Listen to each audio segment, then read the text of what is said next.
Hello friends, good morning. আমি আবার হাজির হয়ে গেলাম পুরনো সেই দিনের রান্নাঘরে নতুন একটা রেসিপি নিয়ে। আজ আমি বানাবো গন্ধরাজ মাছের কারি। তো সেটাতে কি কি লাগছে আমি বলে দিচ্ছি। লাগবে মাছ, ধনেপাতা, দুটো লেবু পাতা, হলুদ, লবণ, জিরে পেস্ট করে নিয়েছি, কাশ্মীরি মির্চ, লাগবে পরিমাণ মতো দই, আর দুটো কাঁচা লঙ্কা চিড়ে নিয়েছি, লাগবে তেল, আর দুটো কাঁচা লঙ্কা আমি এটাতে গ্রিন পেস্ট করে দেব। তো আমার কড়াইটা গরম হয়ে গিয়েছে, আমি তেল ঢেলে দিচ্ছি।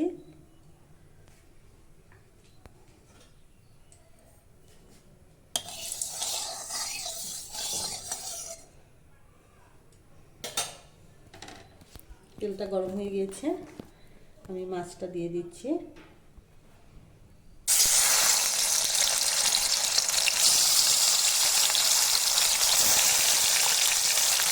মাছটা বেশি ভাজবো না, হালকা করে ভেজে নেব।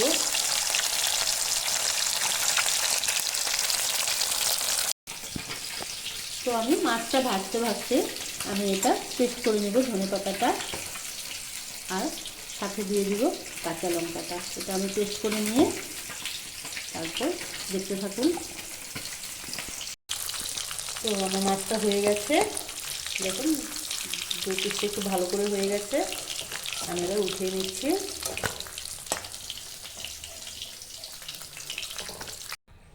তো আমার তেলটা গরম হয়ে গিয়েছে, আমি এখানে একটা শুকনো লঙ্কা দিয়ে দিচ্ছি।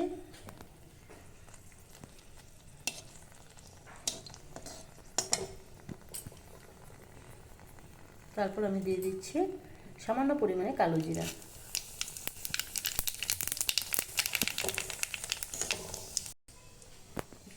তো আমার কালো জিরাটা হয়ে গেছে, আমি এখানে জিরাটা দিয়ে দিচ্ছি। কাঁচা লঙ্কাগুলো দিয়ে দিচ্ছি।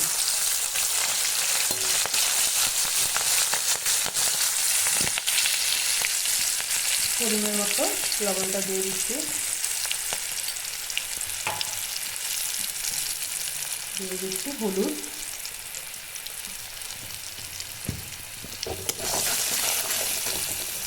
তারপর দিয়ে দিব আমি কাশ্মীরি মির্চ।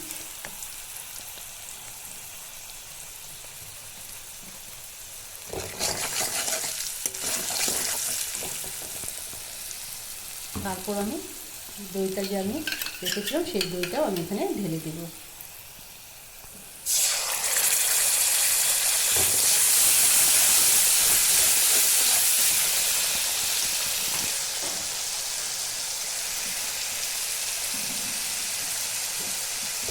এটা যখন ভাজা হয়ে যাবে তারপর আমি এখানে দিয়ে দেব ধনে পাতাটা যে রেখেছিলাম সেটা দিয়ে দিচ্ছি।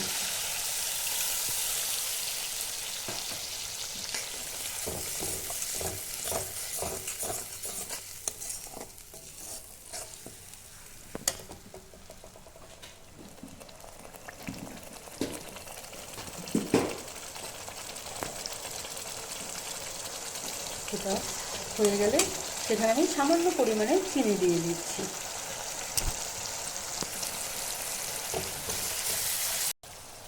তো আমার দেখুন গন্ধরাজ মাছের কারিটা হয়ে আসছে, মশলাটা সুন্দর করে ভাজা হয়ে গেছে।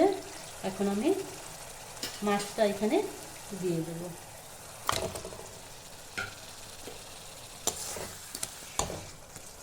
অল্প সময়ের জন্য নাড়াচাড়া করে তারপর আমি লেবু পাতাটা অ্যাড করে দেব। লেবু পাতাটা দিয়ে জাল করব না বেশিটা, তেতা হয়ে যাবে। এর জন্য আমি লেবু পাতাটা দিয়ে ফেলে দিব, 2-1 মিনিট রেখে আমি ফেলে দিব। সঙ্গে লেবু পাতাটা দিয়ে দিলাম।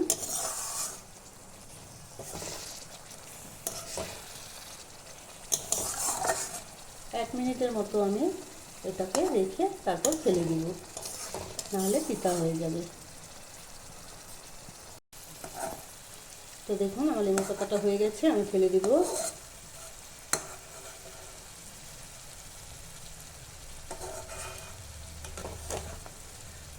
তো ফ্রেন্ডস, আমার গন্ধরাজ মাছের কারি রেডি।